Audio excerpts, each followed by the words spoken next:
हर हर महादेव। हमारी कैलाश मानसरोवर की यात्रा भोपाल से शुरू हुई। भगवान शिव के दर्शन की खुशी लेके हम नेपाल के काठमांडू पहुंचे। होटल पहुंचकर फ्रेश होने के बाद सबसे पहले हमने भगवान विष्णु के प्रसिद्ध बुधा नीलकंठ मंदिर के दर्शन किए, जहां जल में शयन मुद्रा में भगवान विष्णु की विशाल प्रतिमा विराजमान है। इसके बाद हमने बाबा पशुपतिनाथ, जो कि एक ज्योतिर्लिंग भी हैं, उधर दर्शन किए। फिर इस्कॉन मंदिर और पवित्र शक्तिपीठ मां गुह्येश्वरी मंदिर में आशीर्वाद लिया।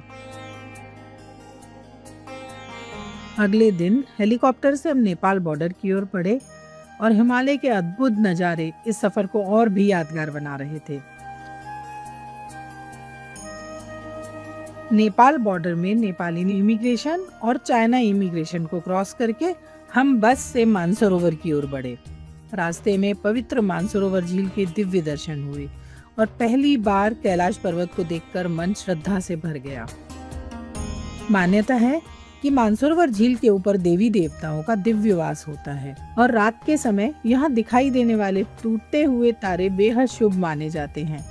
हमें भी इस पावन स्थान पर यह अद्भुत दृश्य देखने का सौभाग्य मिला। कहते हैं कि ये टूटते तारे देवी देवताओं के रूप होते हैं, जो मानसरोवर लेक में स्नान करके भगवान शिव और पार्वती के दर्शन के लिए जाते हैं। मानसरोवर में रुकने के बाद हम अष्टपद की ओर अगले दिन रवाना हुए। यहाँ से कैलाश पर्वत का दक्षिण की तरफ से स्वरूप दिखता है, जो बेहद दिव्य और मनमोहक होता है, जिसे शब्दों में बयान करना मुश्किल है।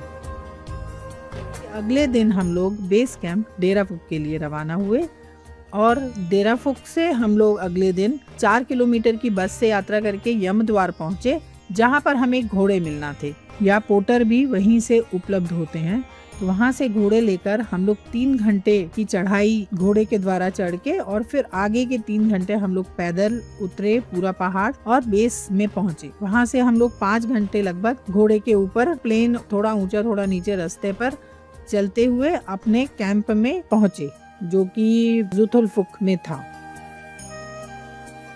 चढ़ाई चढ़ने के बाद रास्ते में गौरी कुंड दिखा, जो सच में जिसको देखकर ऐसा आभास होता था कि ये माँ गौरी से ही संबंधित है।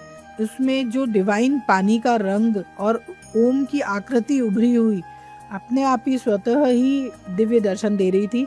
कुछ ऊपर बर्फ भी जमी हुई थी, जिससे पता लग रहा था कि टेम्परेचर बहुत डाउन है। उतराई के टाइम हम लोग एक जमी हुई झील को भी पार किया। तो उसके बाद हम इन कठिनाइयों को पार करते हुए जब अपने बेस कैंप की तरफ पहुंचे हैं, तो जो मन में सुकून था, जो एक खुशी थी, जो कैलाश पर्वत के दर्शन करते हुए हम भगवान के नाम को चैंट करते हुए आगे बढ़ रहे थे, उसकी शक्ति हमें उंगलियों में वाइब्रेशन के रूप में बहुत तीव्र गति से फील हो रही थी। हर हर महादेव।